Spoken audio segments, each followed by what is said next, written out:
Very well. Thank you. Lighter. How was the retreat? Am I levitating? Yes, you are. सिद्धि प्राप्त झाली मला. How are you feeling, ma'am? खूप छान छान वाटतं आहे मला. मुझे ऐसे लग रहा है कि मुझे मेरे बहुत सारे ख्यालों का प्रश्नों का जवाब मुझे मिला है और मैं चाहती हूँ कि मैं फिर से ये सब सुनूँ ताकि मैं Very और nice. समझ पाऊँ. Tejaswini, where are you running away? Oh, I'm not running away. I'm just We'll keep the background safer this time. yeah. So I'm filled with gratitude and lots of love and peace in my heart, and I'm just wanting to take this peace. That's again a clinging, I know, but yeah. इतना And मत thank you सोचो. so much.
Siddharameshwar Maharaj says,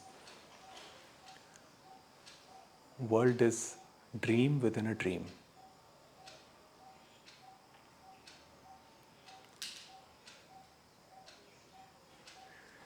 You see, when we come to this plane called Earth, in this body, in this formation, we experience two dimensions, the length and breadth of life. But many of us remain unaware of the depth that life offers. So, any kind of investigation, introspection, inquiry in the form of spiritual seeking or philosophy or simple life exploration is getting into the depths of life. And every master has said that requires courage, because that depth contains the monsters that we have made.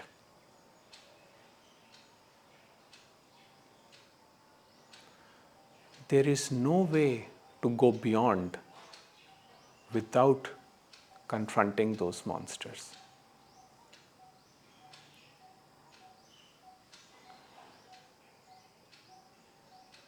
We try to avoid. And there is nothing wrong in it. This is life's natural progression. Because as child we have been conditioned to be scared of pain.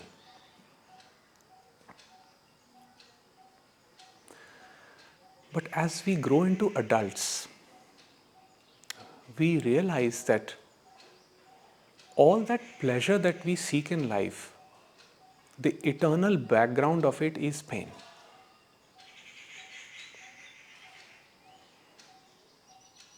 First, we want to acquire, because acquisition makes us feel that we are whole, that we have something, we have weight. We want weight. And we do that with the belief that it's going to help us to stand out in the world.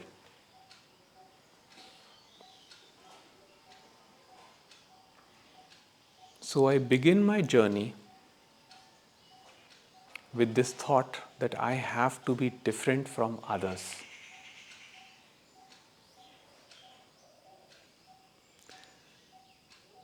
But then somewhere life hits. You can call it midlife crisis or give it any other name, spiritual awakening, whatever name you want to give it. It hits.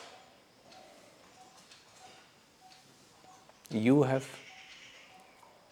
come to this understanding, no matter what you do, you have no control over other people's happiness or how they perceive you.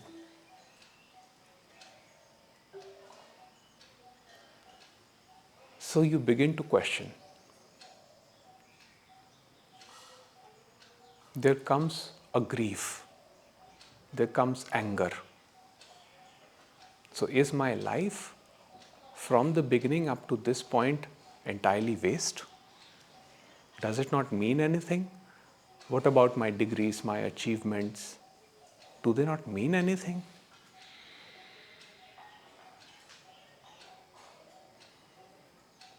I have strived, struggled, and I have acquired and attained. So does that not mean anything to anybody?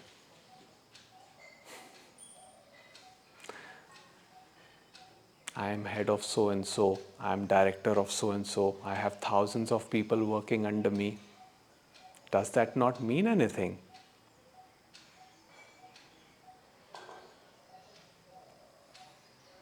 We very soon come to find out it really does not mean that much as we believe in our head. So starts the second movement. Now I want to be spiritual, because I have found a brilliant solution to my problems, that since this was giving me unhappiness, I must seek that which gives me permanent abiding happiness. So I go to the spirituality, to spiritual explorations. But the problem is, because our mind is so conditioned, since childhood it has been conditioned to believe that you are something only when you acquire something. So you replicate the same pattern in your adulthood, even in spirituality. So now you're running from gurus to gurus, from teachers to teachers, from one ashram to another. And seekers who live in Western countries have told me that they have clean toilets also in many of the ashrams for years. But still there is no peace. There is that haunting emptiness that I cannot bear the sight of myself. The moment I am alone, those inner monsters from the depths arise, and I'm still confronted with the fact that I'm unhappy, I'm not peaceful. I may tell others that I'm very happy, I'm very peaceful, but deep within, I am living with a conflict.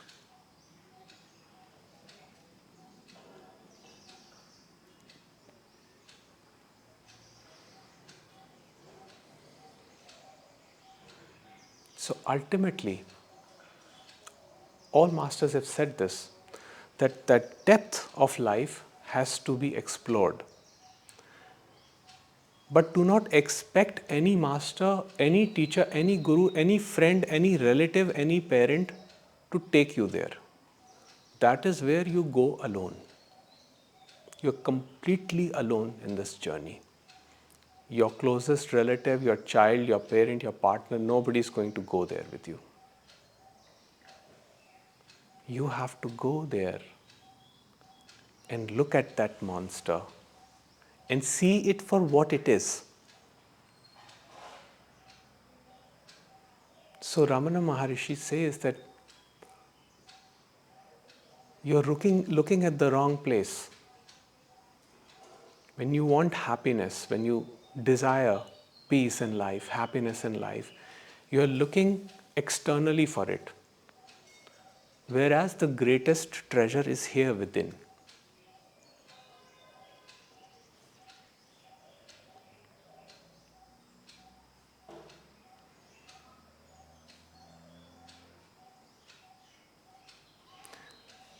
As we let this exploration happen, we realize the impermanence of these structures and see how this separate entity, me, changes from time to time. Today I have an idea about life. Tomorrow that idea may completely change depending on my circumstances. One can give spiritual talks, talk about philosophy, life, but if a disease hits unexpectedly, which can happen because life is fragile, they will only be concerned with just taking care of the body. But when one goes into the depths and discovers one's essential nature, which is the being, no matter what happens on the outside, the sight of that being is never lost. And that understanding of being brings out infinite possibilities, infinite options, because the rigidity of the separative structure me gets broken.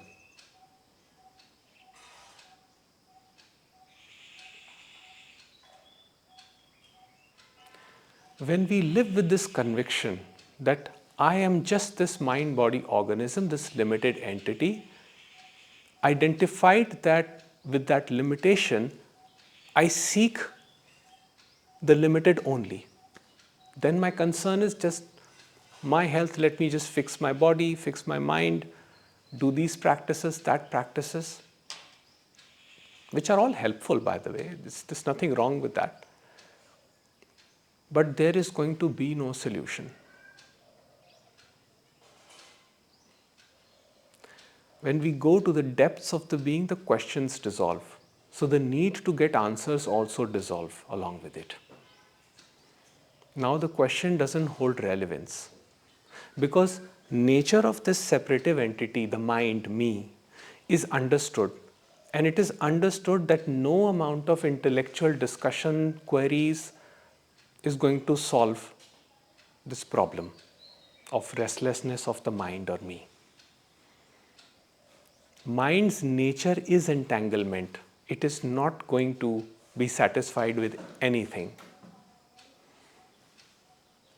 So you can listen to endless talks, endless teachers, do all the spiritual exploration that you want to do. But if you've not looked at your own mind and traversed the depths of your inner being, the life, there is no possibility for any peace, for the resolution of conflict. The conflict will remain. The cognitive dissonance will be there.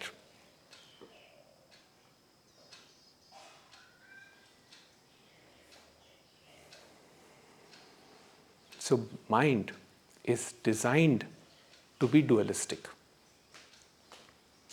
When the me arises, the other arises simultaneously. But then, this is the only instrument we have to navigate life. So, what do we do? How should we go about it? Now, one of the concepts is, one of the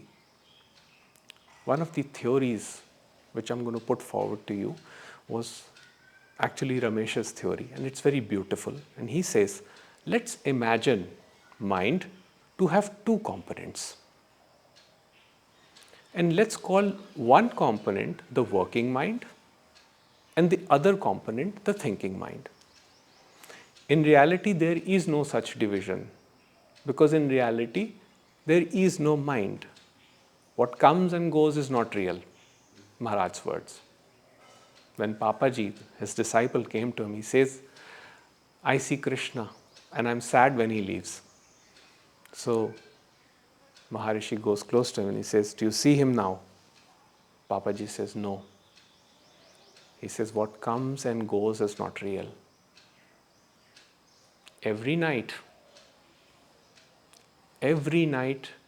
you get a glimpse of enlightenment, all of you.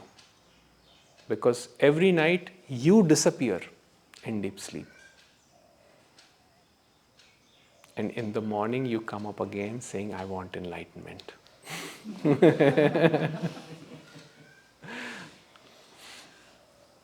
So coming back to this division, this concept of splitting the mind into two aspects, the working mind and the thinking mind.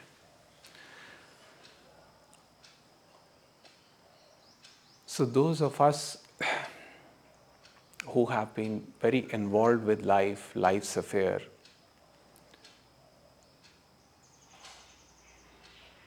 and have gone through suffering, and I'm sure all of you have gone through suffering, otherwise you wouldn't be here. Because those who have only traversed the two dimensions, the length and breadth of life, do not come here. Only those who have gone into the depth, into the third dimension, they come here. They are the seekers. So that inner monster that I was talking about in the depths of the mind is a part of the thinking mind. It is not part of the working mind. Working mind is simply concerned with the task at hand. I have to build a bridge. I don't need the thinking mind, I need the working mind. Working mind is practical mind. Okay, so what do we require for building the bridge? Raw material, design, blueprint. It is contemplating steps that are required for a task to be accomplished. Working mind has no concern with outcome. How many people are going to benefit from the bridge? What is it going to bring me? Will it bring me recognition? Will my name on the board will be put on the bridge constructed by so and so, honorable so and so? We have those things. That is not a part of the working mind. That is a part of the thinking mind, which says, I want an outcome. I want a recognition for this. So what happens when that thinking mind is activated, which is all designed to acquire, accumulate? Its basic idea is that I am worth only what I acquire. When things that I acquire are heavy, then I become heavy. Working mind does not have any concept like that. But when this thinking mind is dominant, there is no possibility for the working mind to operate. So what we see, this thinking leads to procrastination. It leads to blocks in artists, writer's block, singer's block, or whatever you want to call it. The fear that I may not be good enough, that I may be rejected. So I have associated my worth with what I get externally, my weight.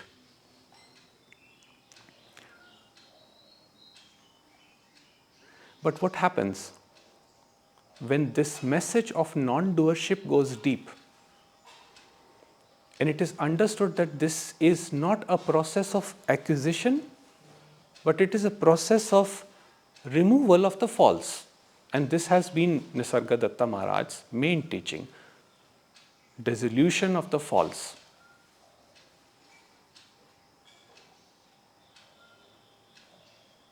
Why? Because he makes it very clear.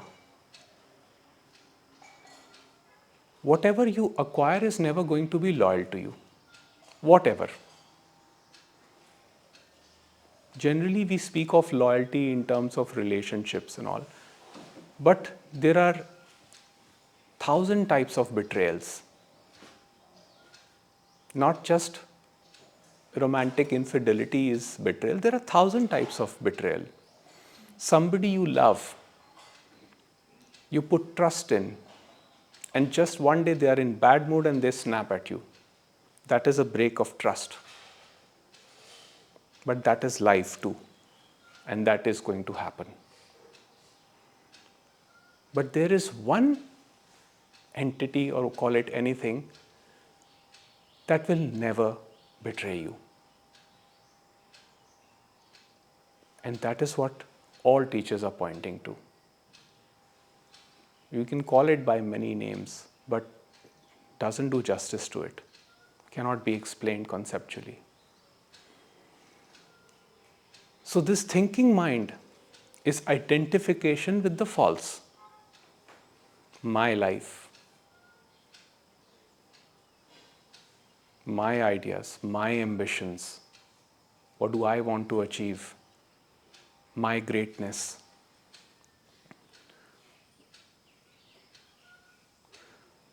It is an image. So when this image speaks to the other images, it always speaks from a perspective. My religion, my ideas, I believe in non-duality. So anybody who speaks in some other is not acceptable to me, you see. I've had such people, I've interacted with them. This is not non-dual what you're speaking. And I said, maybe. Best thing about J. Krishnamurti was that he would say, don't come to a conclusion, investigate. He would just say, keep investigating. That was such a beautiful way to explore depths of life. Because he knew ultimately nobody is going to find any answer. but the mind will be quiet. And when mind is quiet, problem is solved. So what happens? When that mind is quiet, the working mind rises up. Creativity. Now we see spontaneity and creativity. Because there is no resistance to the natural flow of energy, the impersonal energy that is flowing within us. So, whatever you do, whether it's as simple as creating an Excel sheet, well, Excel sheet is not simple to create, but or it is, building a rocket or anything, or even contemplating life with the working mind. There is no resistance, and all outcomes are accepted. All possibilities are accepted. I will give you one example. There's a friend of mine who belongs to one of the richest families in the northern India. And his father passed away a couple of years back, and the business was affected. So he asked me, what should I do? And he said that I want a practical advice from you. I don't want that non-dual philosophy. So I said, okay, I'm going to give you a practical advice as per my current knowledge. I said, look, your business is in debts right now, and you have one asset, which is your house, which is worth quite a lot of money. So is it possible for you to actually sell that house and move to a more humbler accommodation and use that money for business and other purpose? And he immediately said, no, that is my heritage house. My great-grandfathers have been in this property for so long. It is a matter of pride for us. We cannot part with it. We will die, but we are not going to part with it. So I told him, okay, this is all I have for now. If some other possibility comes up, then I'll let you know. And after that, I didn't have a conversation for him for the next 6 or 8 months. And one day I get a call from him, says, I want to meet you. So we meet at a local cafe, and he is very happy. He's very excited, very happy. And he comes and he says, Jagjot, I sold the house. So I said, what made you change your decision? You were saying that that's your ancestral house. It's a matter of pride for you. So what made you change? And his answer was so brilliant, without any teaching, without any knowledge, any teaching. He said, I just accepted the situation for what it is. And that made me change. And now I not only have money for myself, I have money to reinvest in my business. My business is doing well. And I'm actually quite happy in my small house because it's easier to manage. There's less headaches, there's less expenses. So life has become simplified. This is working mind.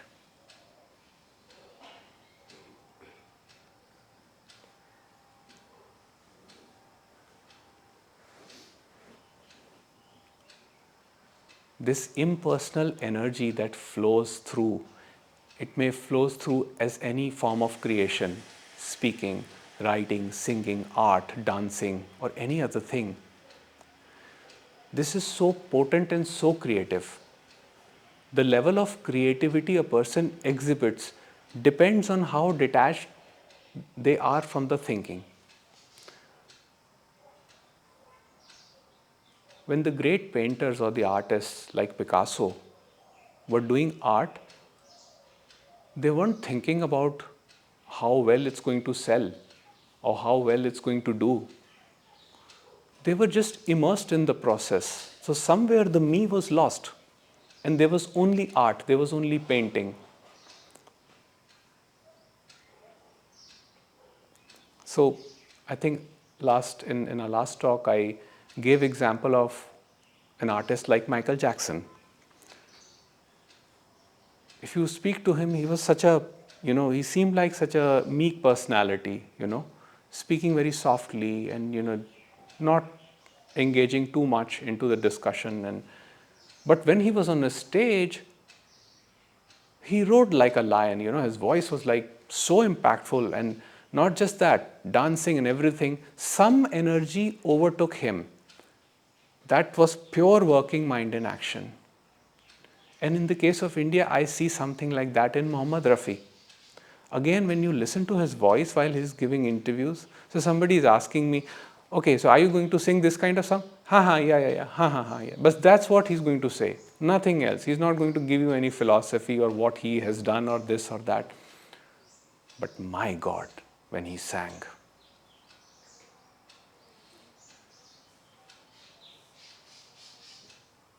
one singer who could sing classical and also the other usual songs so well. I never realized it as child, but now when I listen, I see that hardly anyone today can match that level of skill that these people had. Pure devotion to the art, no thinking mind at all. He told his parents he doesn't want to go to school. There used to be a fakir who used to wander in the alley, and he would listen to that fakir. And the fakir just sang one song. खेडन दे दिन चार निमाए, खेडन दे दिन चार. Only 4 days we get to play and enjoy life as children. So he used to listen to that. And that motivated him, that force. Only that organism, which is totally in that zone of peace and understanding, can recognize what is.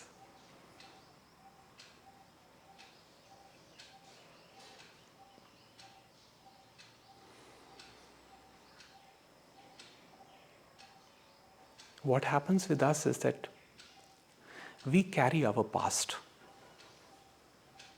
It plays out in the present and then it shapes the future. I've had a bad experience in the past. Based on that, I'm creating my present in a very distorted manner, and I'm projecting the same fear in future. I failed there, I will fail here. And my God, we sabotage. We sabotage relationships. We sabotage our careers. We kill the creativity.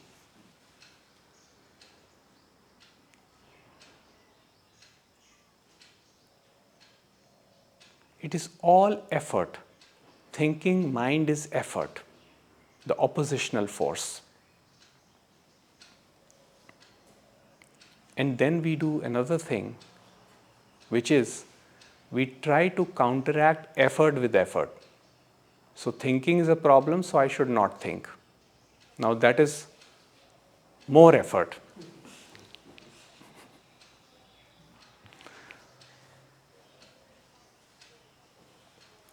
See, mind, the nature of mind is such that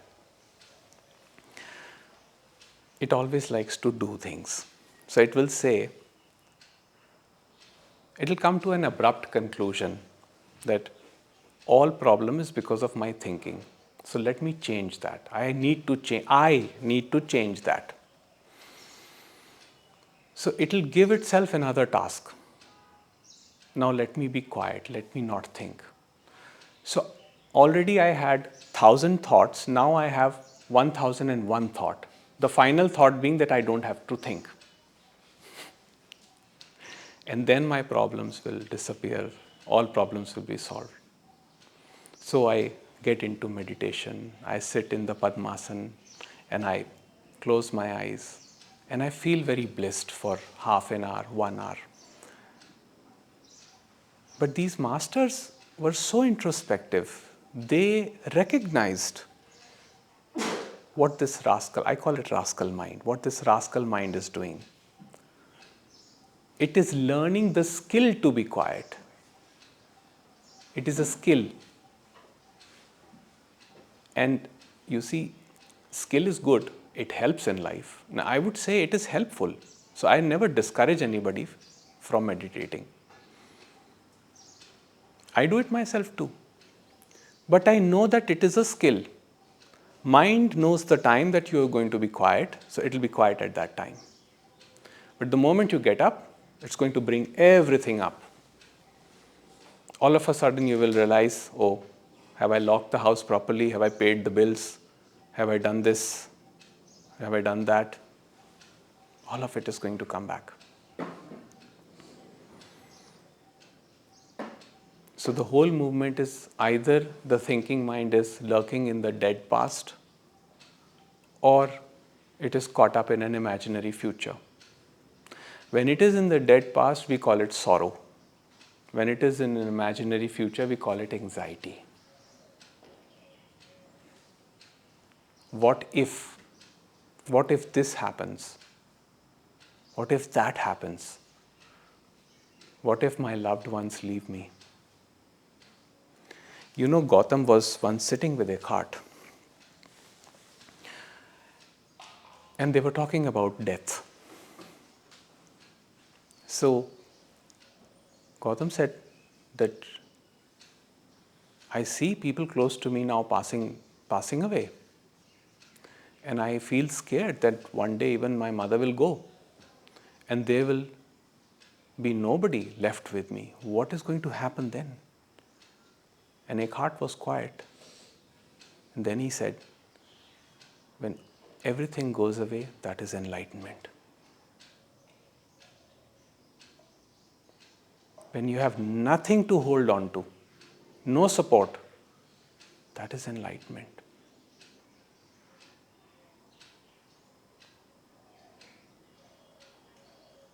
People who are on this path usually face that.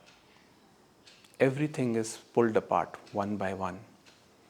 If you have children, they grow up, they become busy in their own path. And that void comes, now what? If you have a job, retirement happens, then the void comes up again. Now what? I was so and so in a company. I did this, I did that. I have nothing left now.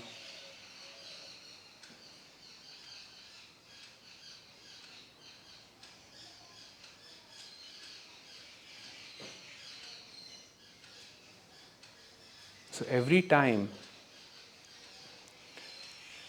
we think that we have figured it out, life hits us with something, an unexpected challenge. Death of a loved one, disease, illness, or any unexpected misfortune, financial misfortune sometimes. Now it's up to us how we look at it. And that this was Rameshji's philosophy, core philosophy, that when we understand that we are not the doers, we also understand that the others are not the doers. That means I am not living my life, but life is being lived through me.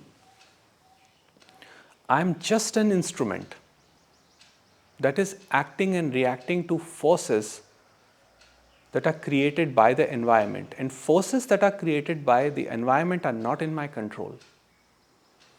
The more I try to control or change, I experience suffering. The more I flow with life, the easier it becomes, the simpler it becomes.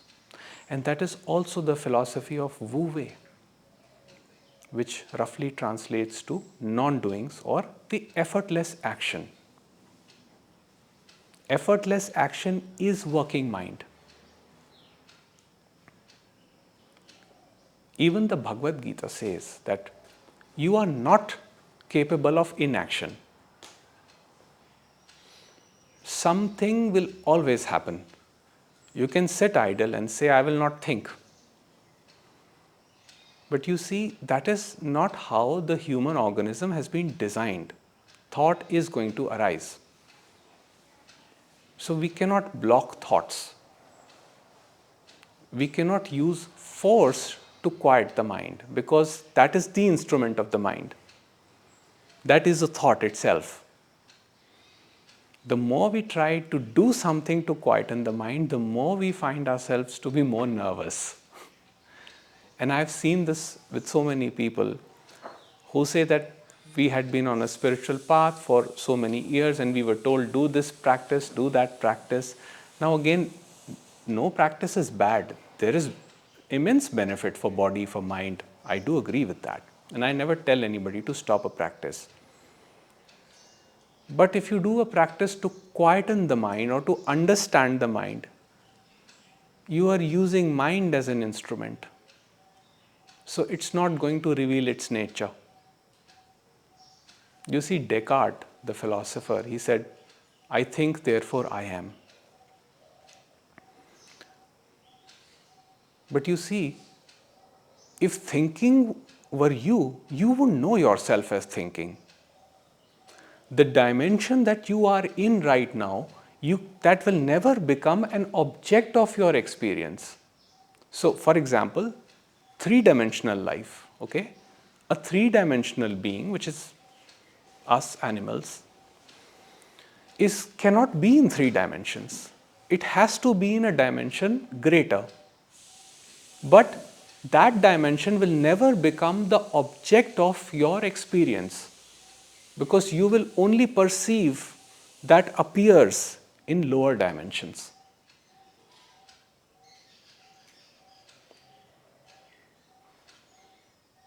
This is a great revelation, a great pointer,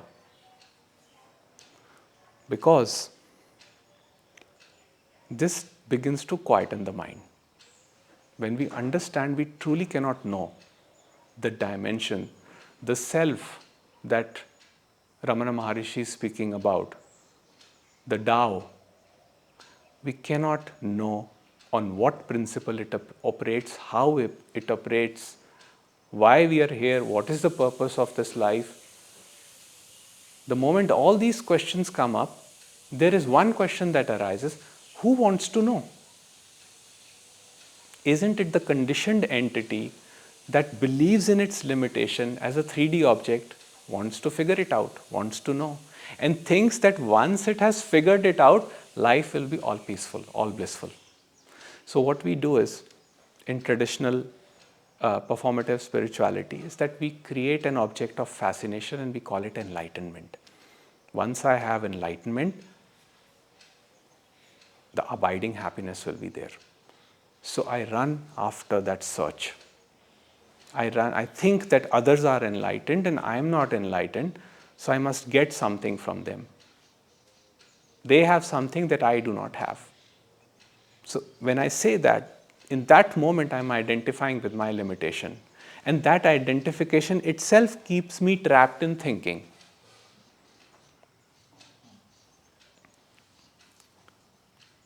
You see, if you reflect on it,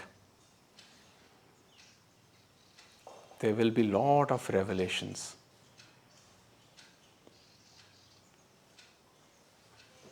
Because now we have gotten into a very uncomfortable subject.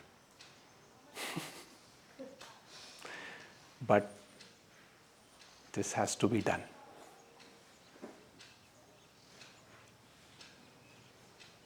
All my flaws, perceived flaws, you see, they're based on thinking. Thinking of what should be, what should not be. They're never based on what is. Because in what is, there are no questions. What is means things as they are. In my search to purify, quote unquote, purify myself, I go on this search. And that search itself brings unhappiness. It takes me out of my zone of peace. The Sargadatta Maharaj said that pursuit of pleasure is suffering, is pain itself. But we are told, we are given this idea that must be pursued. the ultimate object of wisdom must be found. And it will be available in this teaching, this teacher, that teacher. Bhagwan said,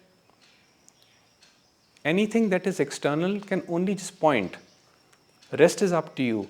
The real wisdom will come from your inner guru, your inner self, Sadguru. That is the only, that I is the guru, inner guru, which will take you to the source. There is no other way. After that, what happens? Thinking may still happen, but now it's not a problem anymore. It doesn't obstruct the working mind. You see the thought arising, you recognize there is witnessing, and it is released.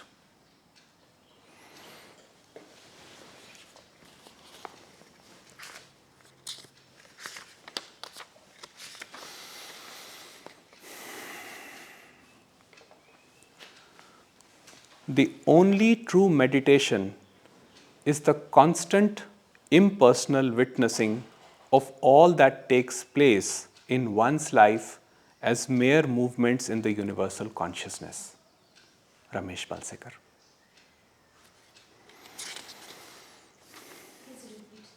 Yes. The only true meditation is the constant impersonal witnessing of all that takes place in one's life as mere movements in the universal consciousness, which means I am not the doer, neither are others the doers. So if nobody is a doer, what is happening? What is happening is cosmic law is in execution. That means universe is operating based on a law which nobody knows on what basis is operate. We call it justice, injustice, discrimination, this, that. We give these classifications to it, but we truly do not know on what basis does it operate. So, this impersonal witnessing means there is complete detachment. There is no involvement. Working mind by nature is engaging mind. Thinking mind is involvement. Like, for example, a therapist, when questions their patient, does the examination as a part of protocol. If they get attached to the idea that they must cure the patient as soon as possible, their life will become miserable. If you think that you're going to just do something and make this world a better place, your life will be miserable. You will remain in constant suffering. To that effect, Ramana Maharshi said that what you're trying to do is you're walking barefoot on the pebbles and your feet is hurting. You're trying to cover the whole world with leather. It's easier to wear shoes.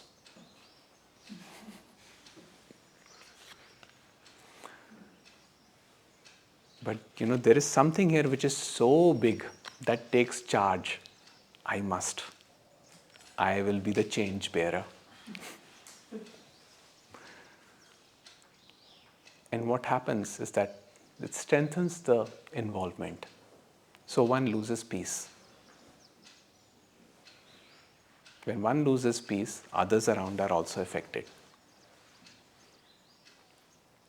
So to get back that peace, one has to understand that everything is simply a happening. And it is happening to no one. It is just happening. Happenings in universal consciousness. Not by someone, not to someone. He further says, fighting the ego, the mind is precisely what the ego wants. You cannot fight the mind. You cannot suppress the ego. Fighting, resisting, controlling is impossible action. What is really needed is to yield, to see things as they are.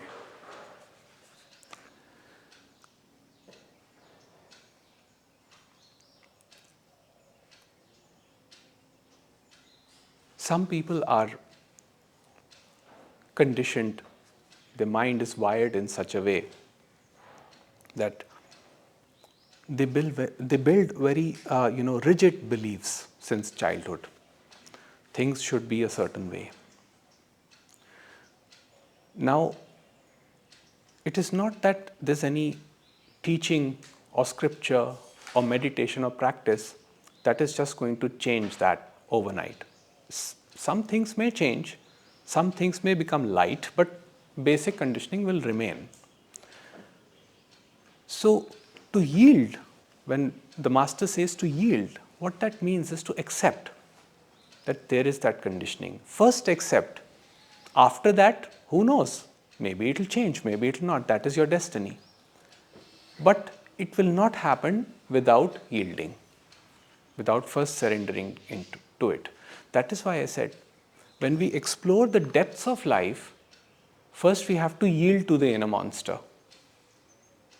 The fighting the inner monster will just increase the resistance. You know, there is that story of Rakt Bij, where Ma Durga is fighting and she's slaying the demons, and every blood is actually is creating a new demon. That is mind. I relate it, in that way. That is mind. The moment you try to suppress a thought, new thought comes up. Yeah. So the demon becomes stronger if you're fighting it, controlling it. So what she did, she transformed into a new avatar, Kali. So Kali had thirst. She took out her tongue and took all that. What does that mean? That means to yield.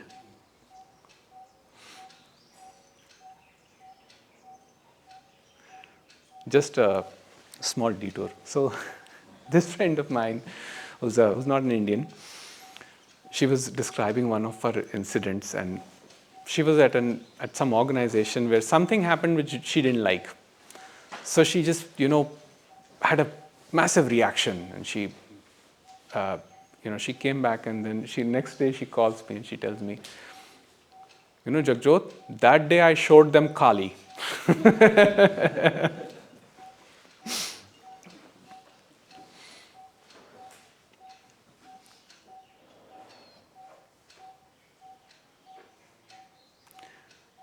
And I said, that's not Kali. Kali means Kal, time, the cessation of time.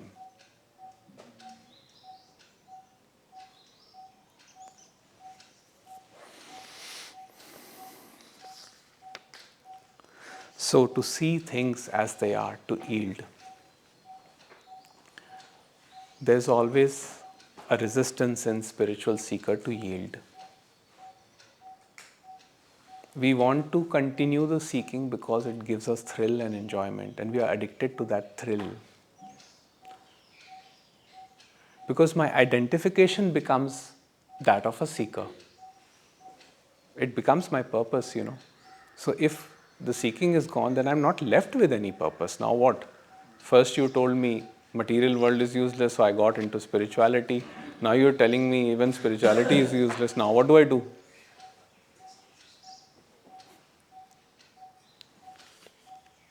Now what do I do? So in that endeavor, final words from the Master. No personal, individual effort can possibly lead to enlightenment. On the contrary, what is necessary is to rest helpless in beingness.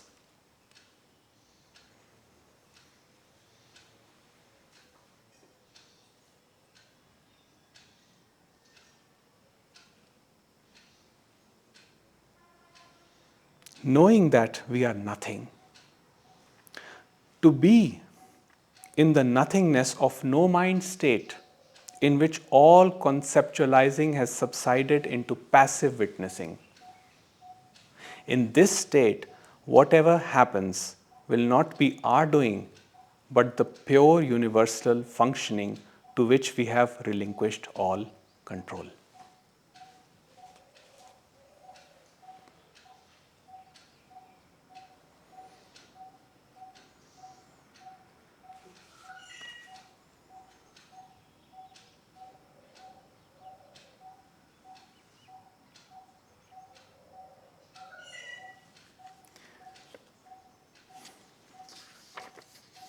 And to conclude, I would finally give a statement from Jittu Krishnamurti, where he says, all effort implies resistance. All effort implies contradiction. All effort involves an idea separate from action. And hence, our daily lives are in contradiction.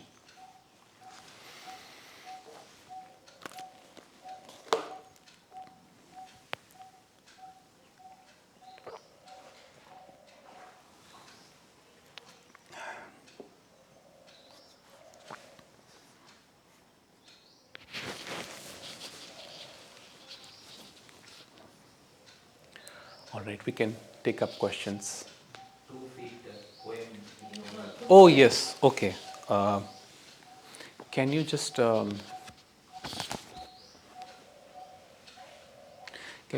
search for footsteps poem? हाँ तो जेके sir की videos देखी थी ना, हाँ तो उन्होंने किसी वीडियो में बोला कि एक्सेप्ट कुछ मत करना, हाँ ना एक्सेप्ट करना ना डिनाई करना, लाइक अवेयर रहना। हाँ जैसा कोई बोलता है ना आपको ओसीडी है, बाइपोलर है, तो उसको भी एक्सेप्ट मत करो, अथॉरिटी को। आप बोलते हैं ना एक्सेप्ट। नहीं, accept means witnessing. Impersonal witnessing means don't have an opinion on it. Refrain from opinion. See it for what it is. Conditioning, what is it? Conditioning. You didn't create that. That was created. Yes. Observe. Yeah. Observe. You said just now, yield to the inner monsters. Yeah, yeah. Like, so is it? Yes, Ishan? Is it there? Yeah. Is it this one? Can you just check? I think this is it. Just we'll come back to the question. Okay.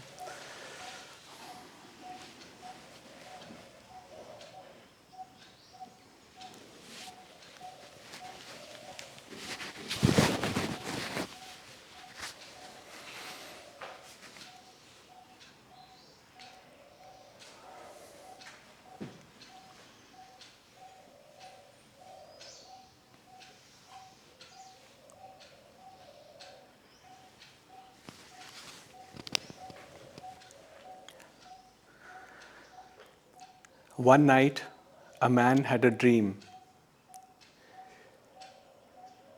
He dreamed he was walking alone, the beach with the Lord. Across the sky flashed scenes from his life.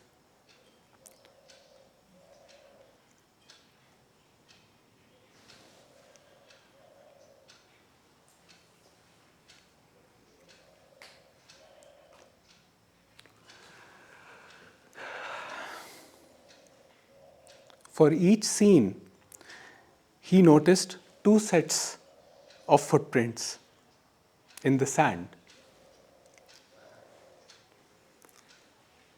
One belonged to him and the other to the Lord.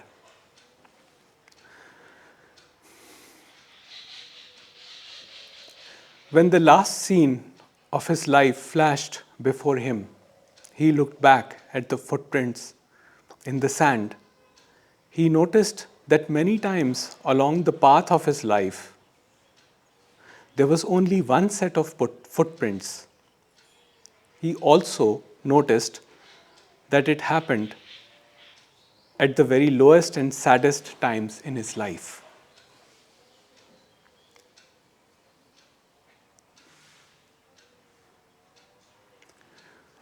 This really bothered him. And he questioned the Lord about it. Lord, you said that once I decide to follow you, you would walk with me all the way. But I have noticed that during the most troublesome times in my life, there is only one set of footprints. I don't understand why, when I needed you the most, would you leave me?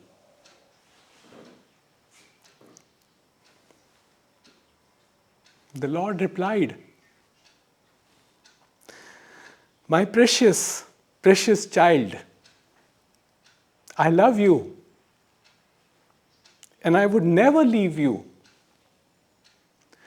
During your times of trial and suffering, when you see only one set of footprints, it was then that I carried you.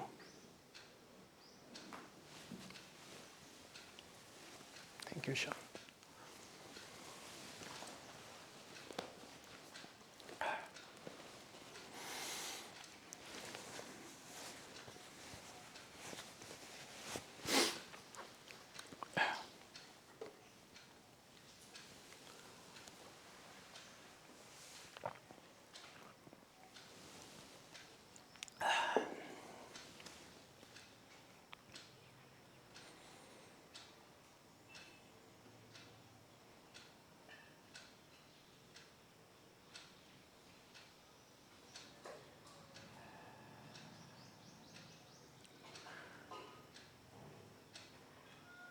Love cannot be taken away.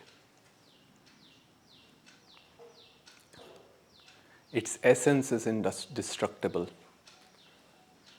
Love is here. Father is not separate.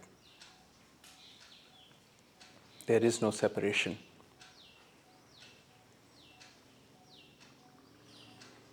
The word holy comes from wholeness. Completeness is your nature.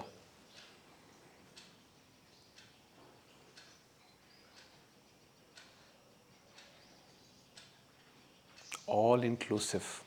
All your faults. You think they are your faults. Father does not discriminate. The Lord does not discriminate. Lord loves you despite of it. Accepts you. It begins with acceptance.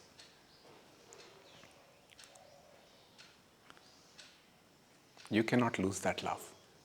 You will lose everything else for sure, but you will never lose that love.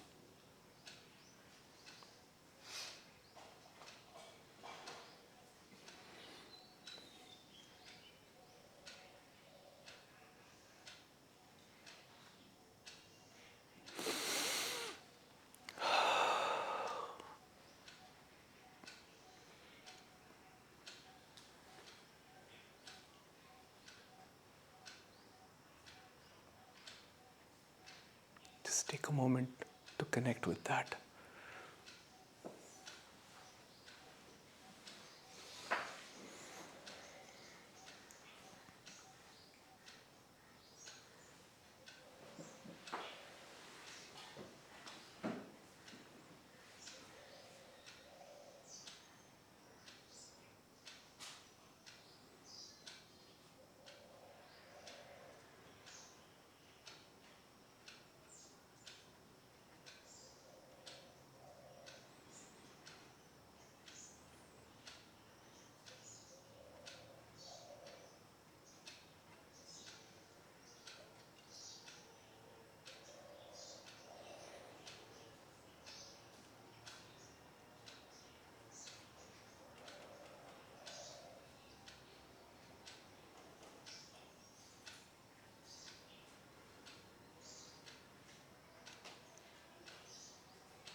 Can I have some more water, please?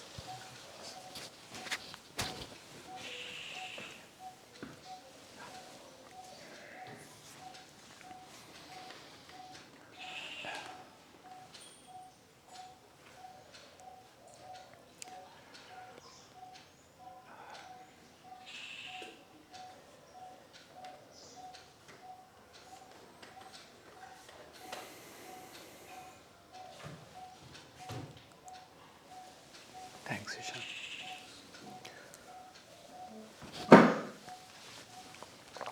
All right.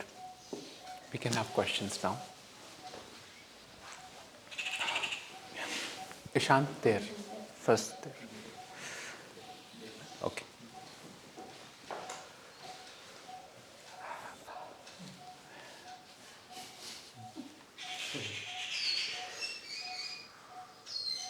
It's like it resolved all the questions.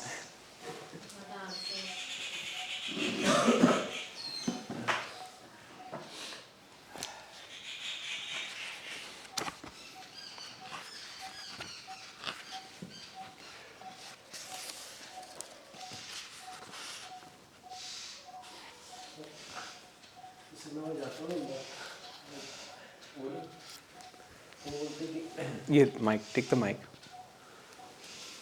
Mobile number ही सोच रहा हूँ आपसे, mail ID सोच रहा हूँ sir. मतलब वहाँ बोलते हैं कि वो स्टीफन हॉकिंग्स थे ना, उन्होंने बोला था कि यूनिवर्सल नियम ही परमात्मा है। मतलब यूनिवर्सल नियम जो है, सुबह उठना, हम सूर्यपुत्र हैं, सूर्यपुत्री हैं, तो हमारा अनुशासन सूर्य के साथ उठते तो हमें भी उठना चाहिए। मतलब ब्रह्म मुहूर्त वाला तो वो बताते हैं, मतलब ऐसे। और जैसे कोई जैसे वहाँ क्राई करता है ना, जैसे कोई बोलता है मेरा बच्चा चला गया, मेरी मम्मी चली गई, तो उन गुरुजी को रोना नहीं आता है। वो बोलते हैं कि आपके ब्रेन में कार्बन बहुत है, तो आप ऑक्सीजन बढ़ाओगे ना, तो आप यू विल लाइक, तो कुछ ऐसे चलता रहता है। वो भी एक कॉन्सेप्ट है। जैसे हम कॉन्सेप्ट दे रहे हैं ना, वो भी एक कॉन्सेप्ट है। तो ये है कि ये आपको तय करना है कि कौन सा कॉन्सेप्ट आपके लिए है। You know which concept is yours. If you feel that the only benchmark for any spiritual progress is peace. And it's one statement of Ramesh Balsekar where he says that the only way you can know that you are progressing, quote unquote, progressing on this path in the waking dream is you feel relatively peaceful because there's not much to do. So when there's not much to do, there's a lot of time to be. So being is that love, that unbroken essence. Essence will never deceive you, it will never betray you. खुद के साथ रहना, मैं क्या हूँ, मेरा अस्तित्व क्या है। पहचान नहीं, पहचान तो दुनिया की बनाई होती है। मेरा अस्तित्व क्या है, what is my essence. Yes, ये खोज है, ये सर्च है। इस पे आप जाना, फिर देखना। सर वही बोलते हैं कि बोलने वाले के पीछे कौन है, देखने वाले के पीछे कौन ये है। वो शब्दों से नहीं आएगा। हाँ, तो आंसर तो पता है, कॉन्शियसनेस है, तो वो तो बोलते वो तो मैंने आपको बताया ना। हाँ आपको खुद डिस्कवर करना है, आपको खुद ढूंढना है उसको। सही बात है। वो आपके दिल में आपको पता चलेगा। Yes sir. और पता है आपको, कहीं ना कहीं पता है, छुपा हुआ है लेकिन मिल जाएगा। मिल जाए। तो चंद्रमा को देखना, निहारना, सूर्य को, मतलब ये जो सब कुछ हो रहा है ना, चंद्रमा को देखना, निहारना, ये जो भी आप कह रहे हो ना, हाँ, कौन सी ऐसी चीज़ है जो ये सब करवा रही है। तो ये सोच कैसे आई, कहाँ से आई सोच ये। मैंने तो उनसे सुनी थी। उनको कहाँ से आई। यू सी, हम उस पे जा रहे हैं, हम उसकी बात कर रहे हैं कि ये सोच आती कहाँ से है। ये ज्ञानियों ने दी है। हाँ, तो ज्ञानियों को सोच आती कहाँ से है। यू सी, हम उस पे जा रहे हैं, हम बिल्कुल जड़ पे जा रहे हैं। अच्छा, ओके। हाँ, टाइम तो ट्रैवल कर रहे हैं। हाँ, टाइम ट्रैवल नहीं, टाइम है कहाँ से। टाइम भी तो सोच ही है। हाँ, टाइम सोच के बाहर टाइम है। Is there any time outside of thought. When you think time exist, when you don't think there is no time. For example, you know, when I'm sitting with a beautiful woman, the time passes like this. सही बात। You know, and then I'm giving lectures, the time is very slow. तो मेरे को भी time passes like this he करना है, Yes, वो you नहीं know? रहा है। Yeah, so time is also relative, na? सही बात है। So time, there's something must be. We are bounded in time, still we are not, मतलब हाँ। वो नवरात्रि का भी बहुत बताते हैं। सब सोच है ना। सब सोच है, सोच की पैदावार है सब कुछ. It's all born out of thought. Thought कहाँ से बॉर्न आउट हुई है? यूनिवर्स से आया. वो भी थॉट है. हाँ, नहीं गंगा किनारे स्नान करना, वो भी थॉट है. मस्त है. पर मेरे को तो मज़ा आता है सब. देखो, आप नोटिस करोगे, आप थॉट की जड़ पे जाओगे ना, आपके पास शब्द ही नहीं रहेंगे. है ना? तो जब शब्द नहीं रहेंगे तो क्या बचेगा? निर्विचार. हाँ, निशब्द. एज अ वर्ड तो निशब्द भी थॉट ही है. लेकिन क्या बचेगा? वही इन्वेस्टिगेशन है. शून्य. इन्वेस्टिगेशन है. अभी सब शब्द आपने सुने हुए हैं. इन्वेस्टिगेशन है. इन्वेस्टिगेट करिए. Investigate what is that which is beyond thought. That will bring you tremendous peace. That will open up dimensions that you never even thought existed. ठीक है ना? Okay. Anybody else? Yeah. Yeah, I was referring back to that same question. Yield to those inner demons. I am interpreting in my thing as So that they can hear. Yeah. okay. So you were referring to that yielding to those inner demons. Yeah. So yielding is essentially to see those demons for what those are, Yeah. and witnessing them is what yielding is referred to. Yielding, acceptance, witnessing are all one. One. Okay. Got my answer. Yielding is never personal. It is impersonal. Impersonal. Yeah. Anything personal is always going to create contradiction. It is the impersonal insight which is always going to bring peace, because it is not touched by thought. It is pure knowing. Whenever you say impersonal, Yeah. it is. I understand the literal meaning of it. Can you shed some light on that Yes. one? So it is not arrived at by conclusion, by thought. It is not that you've thought about it, you've written, you've analyzed it, and then you've come to the conclusion that okay, this is what it is. It just is. It is a knowing which is not touched by thought. You just know. Brahman is not an object of experience. Brahman is the baseline, or call it pure consciousness, is the substratum, which is the background, eternal background of Jagrat, Swap and Sushupti. So any name that you give it, you can call it Brahman, you can call it consciousness, you can call it Turiya, you can call it any fancy name, but it remains untouched. Pure knowing, pure knowledge. Just know. You just know. For example, if I ask you all, what is it that you are very sure of that you know? Tell me one thing that you think that you are very sure about it, that you know. Existence, yes. You can deny everything in life, but you can't deny existence. The aliveness, the amness, your isness is indestructible. What was born was the body. Mind was a formation, but there was isness. What you think is discontinuity was also awareness of something not being there. In deep sleep, for example, there is mind which is quiet. There are no sense object. So how do we know deep sleep? Sushupti, how do we know it? Because there was something there that was witnessing the absence of experience. Does it mean that in the absence of the mind and the body, there is an awareness that you can draw upon and then recollect? That you cannot drop on that. That awareness is there as the base, as the ocean. You see? Do we have an ability to connect? And memory is tightly connected with mind. Memory is mind. Memory is basically the pastness of the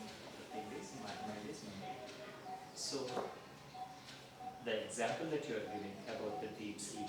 Yeah. There's no body, there is no mind. Hmm. But still, there is something that is existing. Yes.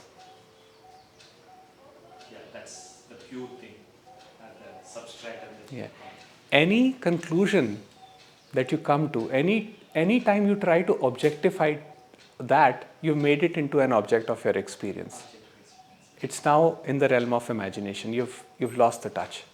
So this is why Lao Tzu would tell a disciple to follow. He would say, come, but he would say, you're not allowed to make any statement. You're not allowed to use any word. If you use any word, I'll just tell you to go back. So the disciple goes, and there's the scenery in front. Beautiful mountains, lush, green, everything. And the disciple cannot help. He says, oh my God, what a beautiful sight. And Lao Tzu says, you've lost it right now. You just lost it. What we see externally as beauty, as magnificence, is actually the peace. It's reflecting the same peace that is part of us. That is why we find it beautiful. We are never in love with the person, because person remains a flawed entity. We are in love with the peace that is exhibited in that aspect of consciousness. We love the peace, we don't love the person. We think that we love the person, but it is actually the peace. And this is why masters are always surrounded by people, because they exude that peace.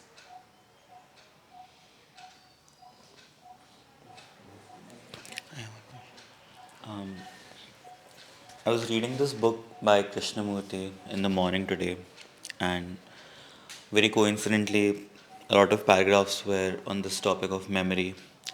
I'll just read a verse from this and then ask my question. It says that the memory of technical things is essential, but the psychological memory that maintains the self, the me, and the mine, that gives identification and self continuance, is wholly detrimental to life and to reality. When one sees the truth of that, the false drops away. Therefore, there is no psychological retention of yesterday's experience. Yes. In a way, there is some essence of presenceness in this, Yes. because you're not clinging to yesterday or the future. Yeah. You're only thinking about the task at hand or being involved in the moment or in the situation at hand. Yes.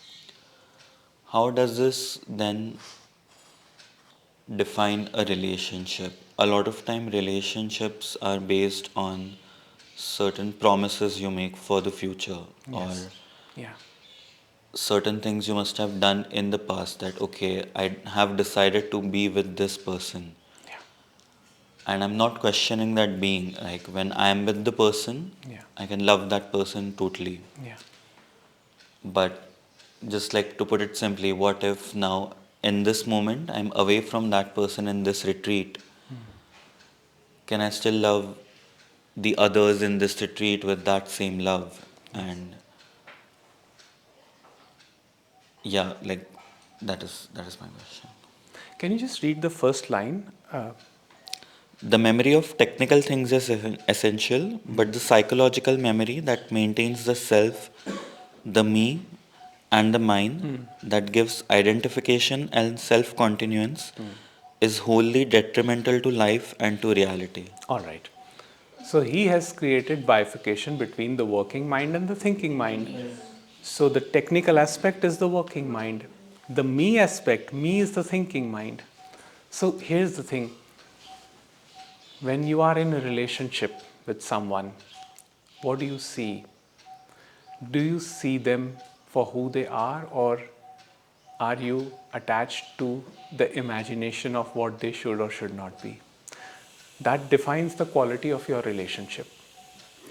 If you are attached to an image of them rather than who they really are in reality, that is not true love. then you will never relate to them as you relate to the being, as to relate to others. But when you see them for who they are, with all their flaws, and then there is acceptance and understanding that this organism operates on the same principle as I operate, then you will be able to love them just as you love others.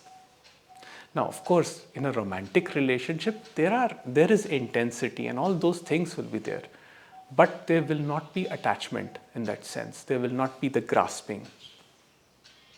You will set them free. You will let them, give them so much freedom. And the best part about this is when that kind of freedom is given to someone, they usually don't go. They don't want to go then.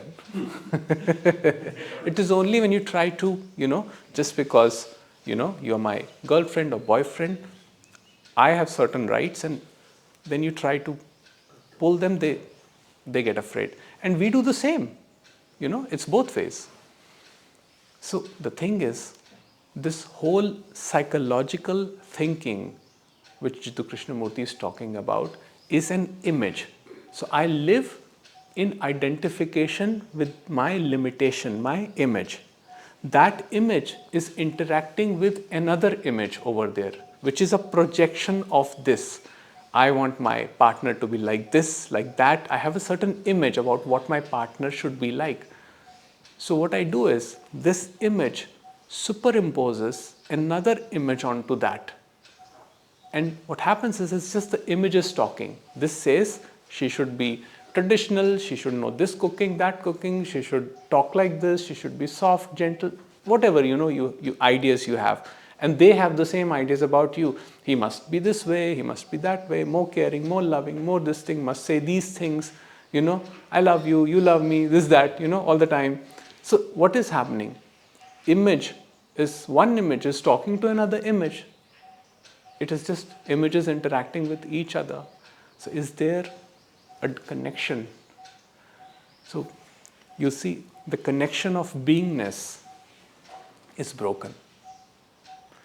Now, again, as I said, that romantic relationship, of course, is going to have an intensity and a way of relating to another in a different way. You don't interact with your lady friend in the same way as you interact with your girlfriend. But you hold compassion in the same way as you hold for others. So if she makes a mistake, for example, okay, you will deal with her in the same compassion as you would deal with anybody else who would make the same mistake. I want to slightly nudge a bit again on this. Imagine that it is a relationship based on freedom, based on true love. Beyond that, the whole idea of the relationship itself, like I am in a way, when the love is true, you're not loving the ego, you're loving what is, as we were talking about, the substratum of, you're accepting that the consciousness and the awareness of that person, and you're letting them be, letting their ego also be. Yeah. You're accepting them wholly, not just the consciousness, but also the ego. But what about when you're not with that person geographically in the same location? Yeah. Wouldn't thinking about that person, or wouldn't the fact that I am in a relationship with that person, wouldn't it then involve the psychological mind or the thinking mind? It will involve. It will involve, but the question is, what is your attitude towards it? So if your understanding is there, see, the thing is, when we think that just because our partner is not with us, they may be cheating on us, or they may be talking to other people, these are the fears which, people have in romantic associations. What if we see that as an arising? What if we see that as an arising and remain in the presence? And when we interact with the other person, we see that those concerns are actually not true. You see? So geographical distance as such makes no difference. But yes, if it is just the images, one image talking to another image, So what will happen is, you will truly never know what they're doing. You know, if there is no possible way you can know how they are, what they are doing, who they are talking to. So what do? You can just accept that this is the way it is, this is the way it has to be. In that acceptance, that resistance melts. You see?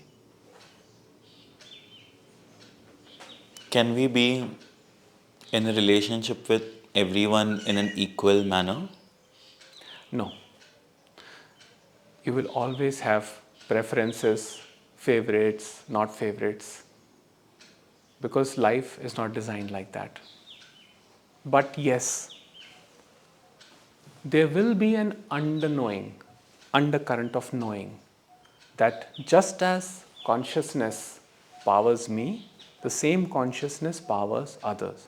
So you may not be wanting to talk to certain people, but you will never hold any form of hatred or resentment towards them.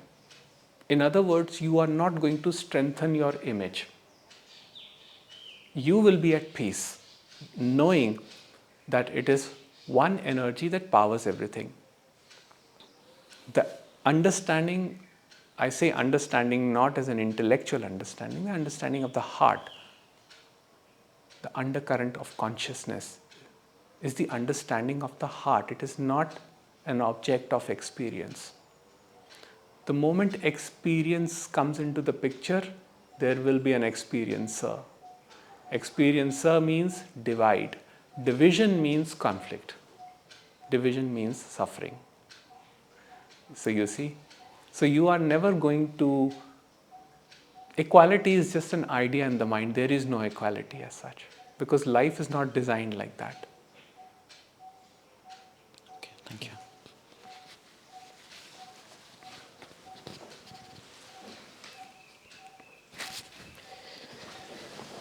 Jagjot, you talked about looking at a brilliant scenery, and then that is basically a reflection of your the true being, Yeah. and that is why it feels, and there's an aha moment in that. Yeah. What about rest of the ugly things? Yeah. You also see them, right? Yes. Are they not coming from this place? Yes. Or maybe my understanding is that since you are in no mind zone, then anything that you see is that. Yes. Exactly. No mind zone does not mean that there will not be emotions. So Yeah. when you No see ego. ugly things, when you see killings, when you see, which are also there. But here's the thing, you do know that the substratum of it is peace. Even the substratum of what you perceive as violence or inhumanity is that peace only. Again, I'm saying it's not a personal idea. Peace is not a personal idea. Love is not a personal idea. Love is the substratum, which means it allows for everything, the natural flow of life, the way it is. So, when I see violence, I react to it. That is my conditioning.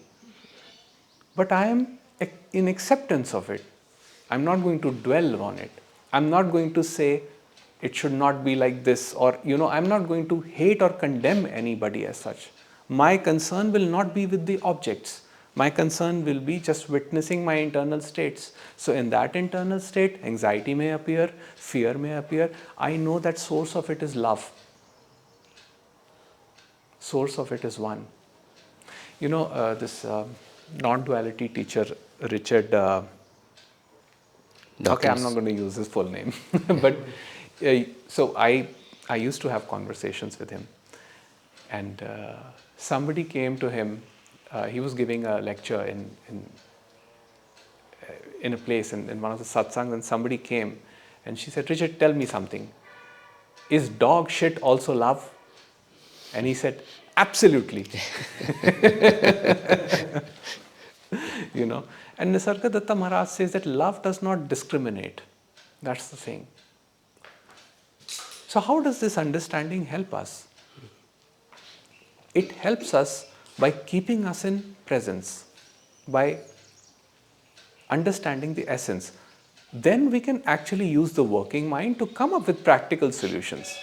You know, for example, I may join an activity where I may promote non-violence, but at the same time, I will be engaged, but I won't be involved. You see, Understood. I will say that I condemn violence. I don't like it when there's bloodshed, when there's violence, when there's wars, because I've seen the kind of suffering it creates. But at the same time, I know that if a war is meant to happen, it is meant to happen. You see, It's the part of grand design, maybe. it is a part of, as we call it, the divine Leela. And what is the basis of it, we'll never know. So that is yielding. That is always an impersonal understanding. That is not a personal understanding. So when people make it their mission to promote peace through involvement, that I'm going to change, what can you change? How? You cannot even change yourself most of the time. So you're talking about changing the world. You can just do good things. You can do whatever is your idea. You can just do that. You can spread goodness. You can spread your ideas, your values. You can help people who are troubled, who need help. You can guide them. But you're not in control of their destiny. If you may have seen this, sometimes you can do everything for a person, yet they fall back into the same trap. For example, somebody struggling from substance abuse, it is very common. The more you try to help them, it's like they again go back into the same loop. So what is happening here? You're fighting against the force by getting involved. You're putting effort there. All you can do is just tell them that I'm here to offer presence, to offer support of any kind, to offer advice of any kind if you need. And that is where your free will ends. Thank you. Thank you for presence. So, my father, he was an advocate. Okay. And he was like, in my childhood, I used to see a lot of, criminals and land disputes and relation disputes. You know, and he's giving counseling and all. Yeah. So I was just trying to see if, from he's no more here, but from his perspective, um, if he had applied these principles, right? Yeah. How would he have dealt? Because Yeah. an innocent needs to be helped there. Yeah. So should he actually even try to save the innocent in such situation, or is it should he even think that it's a part of the divine plan? Yeah. Let it be the way it is, Yeah. and let me be. I'm non-doer and I don't have to save this guy. So I'm just trying to understand from his Yes. perspective, because he was quite he used to Yes. perform a lot of spiritual practices. Judges, they have a lot of problem. They have a lot of conflict because of this. And judges used to come and meet Ramesh Balsekar and even Jiddu Krishnamurti for that matter. Because they are in that position where they have to make a decision, and decision has to be made. They cannot escape that. Okay, how do they know, are they making the right decision or the wrong decision? But you see, here's the thing, whether one is truly innocent, now listen to this very carefully, whether one is truly innocent or not, how does one know? Because we can only know what information is given to us, and information is never complete. So ultimately what happens is destiny follows its course. So what a judge can do is just act on the basis of current knowledge that he or she has. That is the best they can do. After that, it is God's will. If an innocent, truly innocent person has to undergo trial for an act he didn't commit, so will happen. If someone who's really done the crime and goes scot-free, That is there. That is there. So you see, these are the distinctions that we have created from our limited thinking. And this creates trouble when we say that we know what is truly right and wrong, what is truly moral and immoral. But when we are looking at things from that perspective, that I truly do not know what is the basis of cosmic law. What is the basis of, some people give this concept that somebody may have done a bad deed in past life, so the samskaras are acting out here, But that is, we truly cannot know whether that is true or not. But this guy who actually escapes the law, Yeah. and then he will commit the same crime with some other folks, and Yes. and in the due course you know that this guy needs to be punished or prevented or stopped in some way. Yeah. Otherwise the bad deeds will keep continue. Yeah. So in that situation, Yeah. is there anything to be done for that person, or you just let him be? The idea is, who is trying to do, you see. To say that a person will continue to do a bad deed, there are a lot of assumptions in this process.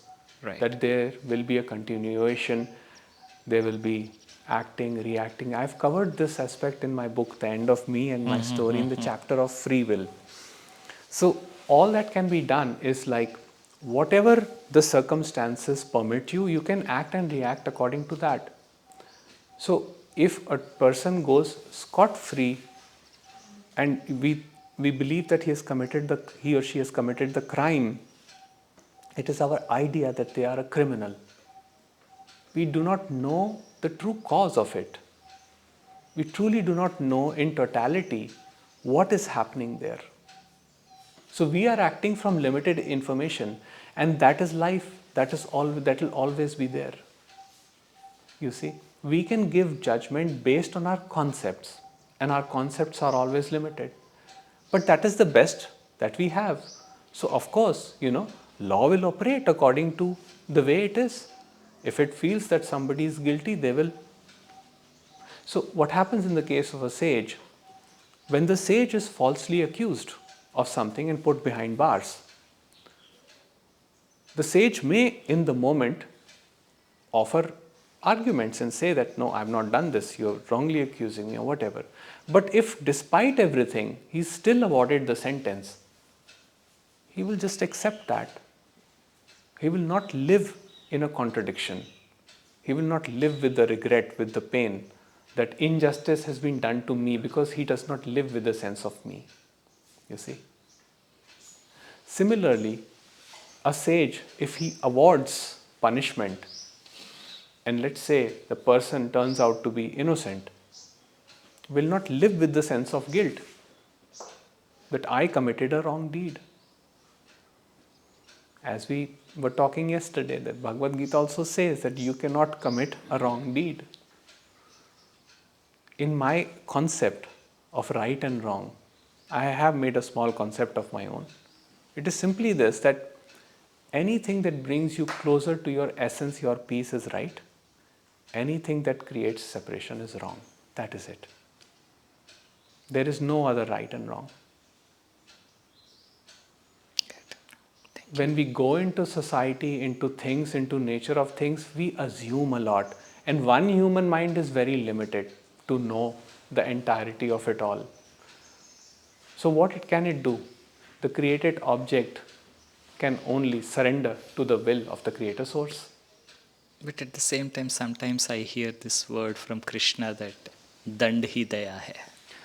That again is from this understanding that I, as the limited entity, will do that. Because that is my conditioning. Whether it is true or untrue, whether that dand, that punishment, will change the person is not in our control. You see, generally punishments don't change people. Otherwise, world would be a better place. All criminals would be reformed.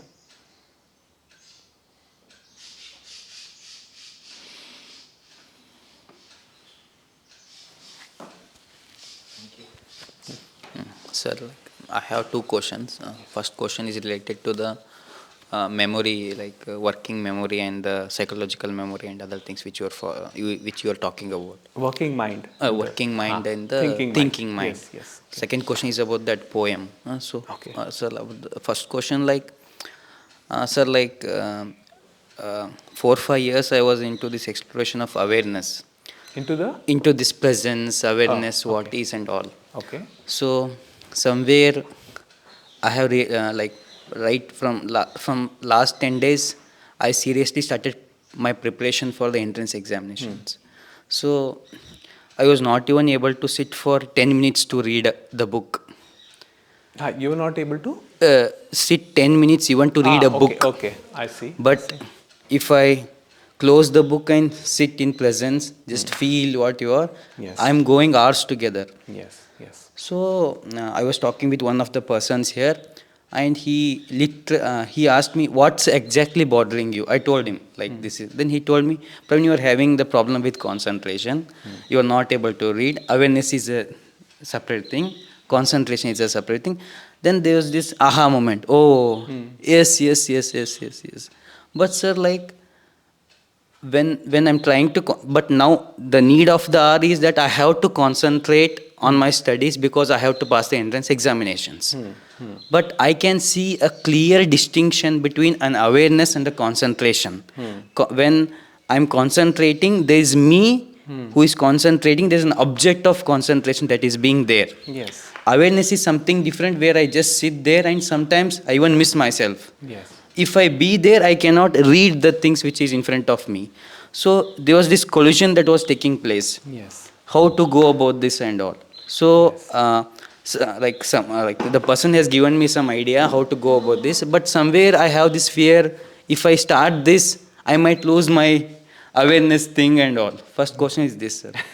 Second question is like, sir, about surrender, which you are talking about. In my past, at least. There have been many instances. One instance was like I was being, for my so-called ethics, morality and all, I had a fight with DC and Dean and everything. Okay. So even my friends left, even my professors who were supporting me, they overcame. Even my family members and my parents started rebelling against me. Because of you, we all are under these things. At that moment, nothing would have helped me. I know there was some miraculous force that brought me from that situation. These situations have many times have occurred in my life, but still this surrender doesn't take place. These things are again and again happening in everyone's life, but still let him walk, let me be carried out. This thing is not coming up. Even after seeing this over and over again, still we feel like I am walking, let me walk. This switch is not happening, sir, even after seeing it clearly. Yes. So, okay. So this will be the last question because, everybody's been sitting for very long.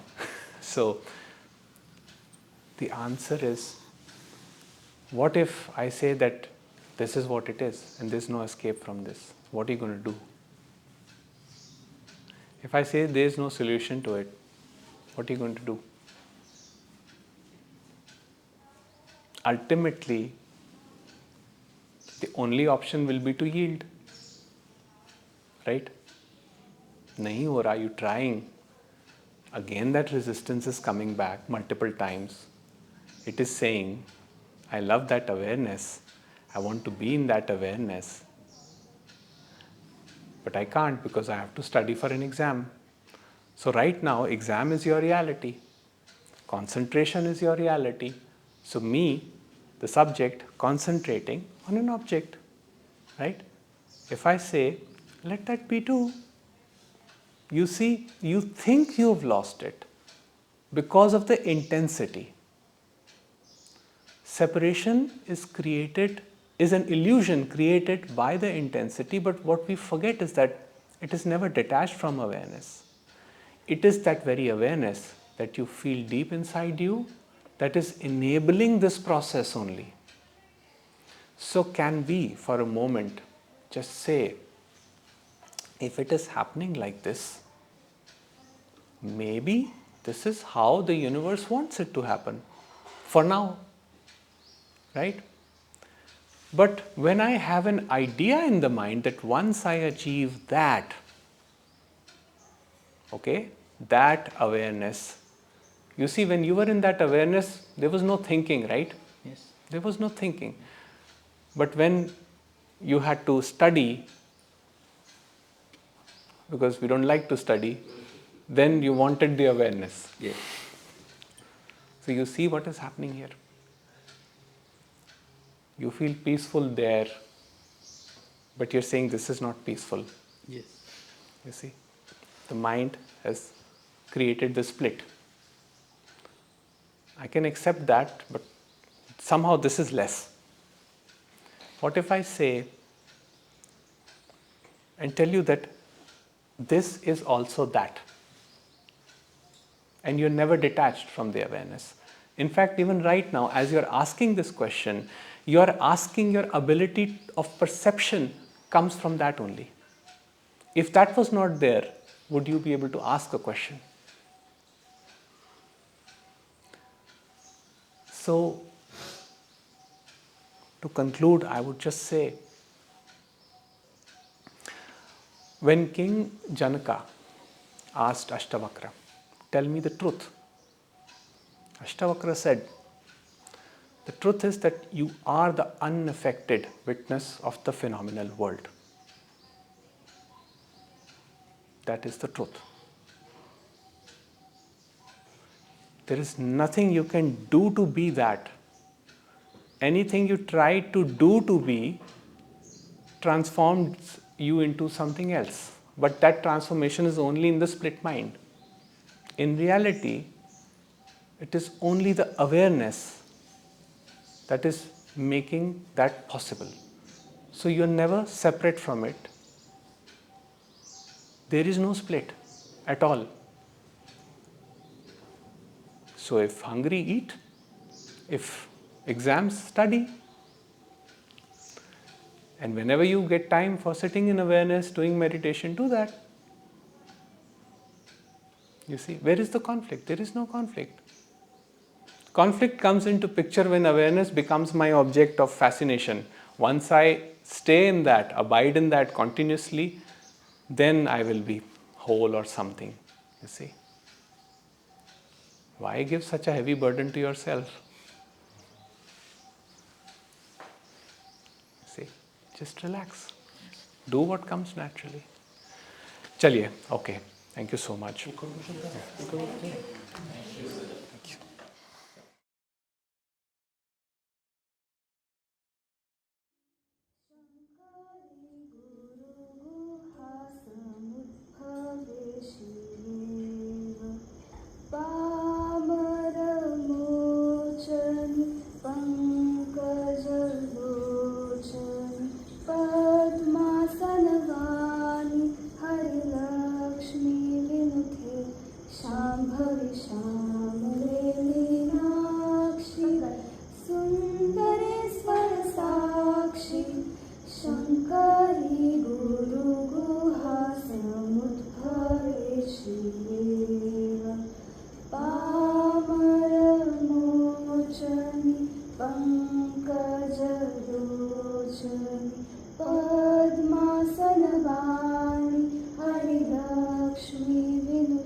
Shambhavi Shamale